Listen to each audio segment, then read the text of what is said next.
abantu abamu batuuse dda mwaka gwa 2026 wenjogera bwe ntyo ndowooza muntegeera obutambi obumu bulaga nti twatuuse dda mwaka gwa 2026 kankutereko obumu kigenda obeera mwaka gwa 2026 tusaba Mukama Katonda asobole otutuusaayo naye sooka olabe ebimu ku bigenda obeera mwaka gwa 2026 Nenga akuzinye bulungi.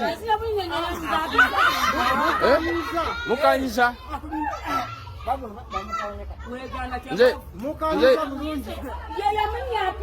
Mzee musenyi wa mute. Mekati. Wega sere meka.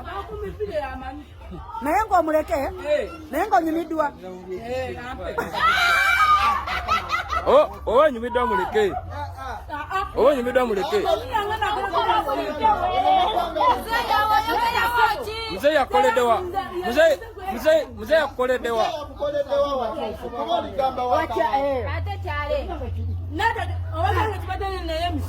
Mzee yakukoledewa. Mzee yakukoledewa soko umbuli mzee yakoledewa. Yakolede. Akoze rutumeka.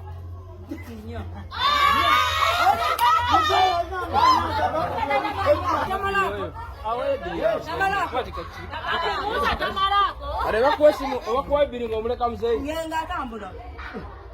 Yatambula. Kwadi bintu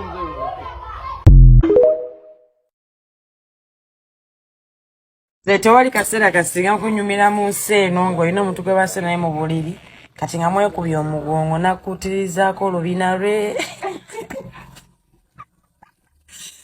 gwe nakukutirizaako obubina baneebinyuma ebbina eryo lirina ebbugumu ebisaya ebituukanga ebbugumu nga liri mu bbina abulaze mwaba banyira nze akaseera kensinga okunyumirwa omuntu nga akubye omugongo mukukutirizaako obumina bwa Katonda wange